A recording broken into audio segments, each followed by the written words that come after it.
करिए। बेलारूस के बेस से हो सकता है इस्तेमाल। ब्रेकिंग और शॉट, राष्ट्रपति पुतिन ने बड़ी तैयारी का आदेश दिया। बड़ी खबर, पुतिन ने अपने जनरलों को प्लान बनाने को कहा है। यूक्रेन के टॉप जनरल सिरस्की ने दी चेतावनी। यह बड़ी खबर है। एक और बड़ी खबर ब्रेक करिए। यूक्रेन पर कब्जे को लेकर पुतिन का ऐलान। ब्रेक करिए। यूक्रेन के नोवरोसिया पर भी कब्जे का प्लान है। ब्रेकिंग और शॉट, खार्किव से ओडेसा तक कब्जा करेगा रूस। बड़ी खबर, यूक्रेन के पास सिर्फ 57% हिस्सा बचेगा। यह बहुत बड़ी खबर है। आइए जरा इसके अपर गोपो पर ये खबर संभाल के रखिएगा नितिन। आइए जरा, पुतिन का संपूर्ण यूक्रेन पर कब्जे का प्लान। संपूर्ण यूक्रेन नहीं है, खार्किव से लेकर ओडेसा तक कब्जे का प्लान है, यानी कि अराउंड 43%। ये देखिए, यूक्रेन के और नए हिस्सों पर कब्जा करना चाहता है रूस। राष्ट्रपति पुतिन ने यूक्रेन में कब्जे के प्लान की जानकारी दे रही है। दक्षिण और पूर्वी हिस्से नोवरोसिया पर कब्जे का प्लान है। यूक्रेन के नोवरोसिया में खार्किव से ओडेसा तक आता है। रूस के कब्जे से यूक्रेन ब्लैक सी पूरी तरह कट जाएगा।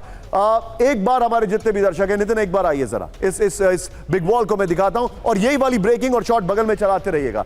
देखिए, अब आप इसको ऐसे समझिए कि ये नीपर नदी है। नीपर नदी से के इस तरफ का बहुत बड़ा हिस्सा ये अपनी तरफ ले लेंगे। अगर ये ले लेंगे तो यहां पर इस इलाके में ऑलरेडी रशियन भाषा बोलने वाले ज्यादा लोग हुआ करते थे। तो इनका ये इरादा था क्रीमिया पर कब्जे के बाद यहां से लेकर यहां तक लैंड पास बनाएंगे। आपको याद होगा मरियोपोल की बड़ी खतरनाक जंग हुई थी। यानी आप ये समझ लीजिए, ब्लैक सी तो है ही, सी ऑफ एज़ोव भी है और ब्लैक सी को भी पूरा कंट्रोल। यानी ब्लैक सी पर दो बड़े बड़े पोर्ट्स इनके कब्जे में हो जाएंगे, ओडेसा और क्रीमिया। यूक्रेन का 85% एक्सपोर्ट इस पोर्ट से होता है। सोचिए, अगर इन्होंने यहां से लेकर यहां तक यूक्रेन को काट दिया तो आगे क्या होगा। ब्रेक करिए सीधे यहीं से। एक बड़ी खबर, यूक्रेन पर साल 2026 के महाहमले की तैयारी। ब्रेक करिए जरा। अगले 48 घंटे में यूक्रेन पर बरस सकता है बारूद।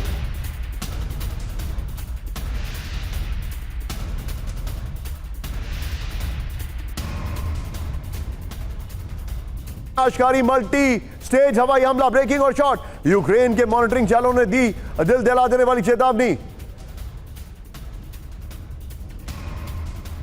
नितिन, यही दोनों ब्रेकिंग और शॉट लीजिए, ये और ये वाली दोनों ब्रेकिंग और शॉट लीजिए और सीधे चलिए। हमारे खास मेहमान इस वक्त जुड़े हुए हैं, कार्तिक काले सर। सर, ये बड़ा इंटरेस्टिंग है। पुतिन ने अपने प्लान्स डिक्लेयर कर दिए। वॉर में अपने प्लान्स डिक्लेयर नहीं किए जाते हैं, लेकिन अगर उन्होंने अपने प्लान्स डिक्लेयर कर दिए हैं तो इसका इंटेंट क्या है? देखिए, इस समय सबको विदित है कि पिछले कुछ ऑलमोस्ट 1 महीने से हवा का रुख ना कुछ तरह बदल रहा है।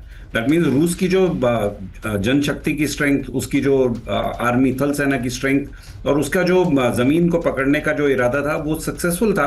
परंतु धीरे धीरे वॉर का ट्रेंड चेंज हो रहा है। बिकॉज एक तो वेस्ट एशिया की जो कॉन्फ्लिक्ट है उसके कारण रूस पे बहुत प्रेशर पड़ा और उसके और साथ में जो यूक्रेन के सिलेक्टिव अटैक्स हुए हैं, जो यूएस अपने रशिया के एनर्जी सेक्टर पे, उसके कारण इस समय रशिया एक्चुअली बहुत बड़ी प्रॉब्लम से जूझ रहा है, क्योंकि energy selling was a prime money gatherer for Russia at this time.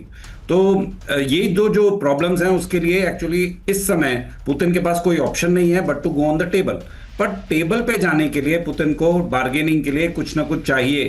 तो ऑफेंसिव का जो ये ऑप्शन है, ये एक्चुअली मेरे विचार से प्लान इसलिए बताया गया है ताकि यूक्रेन को थोड़ा सा झंझोर कर किसी तरह से बार्गेनिंग टेबल पे लेके आया जाए। देखिए, यूक्रेन के पास, सर, मुझे ऐसा लग रहा है कि अभी तक हम सब कह रहे थे रशिया का वो बड़ा अटैक नहीं आ रहा है। कहीं ऐसा तो नहीं है that they are preparing for the final assault?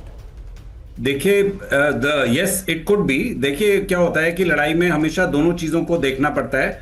एक ये हो सकता है, दूसरा ये नहीं हो सकता है। इस समय मुझे पोजीशन नहीं हो सकता है कि ज्यादा लग रही है, बिकॉज यूएस इस समय रशिया का जो फाइनेंशियल पोजीशन है वो इतना स्ट्रांग नहीं है, और साथ में जिस तरह का उनको जान माल की हानि हुई है वो that is quite a bit. तो देखिए, ऐसा होता है कि एक पॉइंट ऑफ नो रिटर्न पे आप आ जाते हैं, जहां पर से आगे यदि आप जाएंगे तो फिर उसके बाद जंग खत्म करने की भी कोई गुंजाइश नहीं रहती। You're absolutely right. Kartik sir, thank you very much and I apologise again for that day जब हम आपके साथ कनेक्ट नहीं हो पाए। Please pardon me for that, but very magnanimous of you कि आप आए और आपने हमसे फिर से समय निकाला। Grateful to you sir.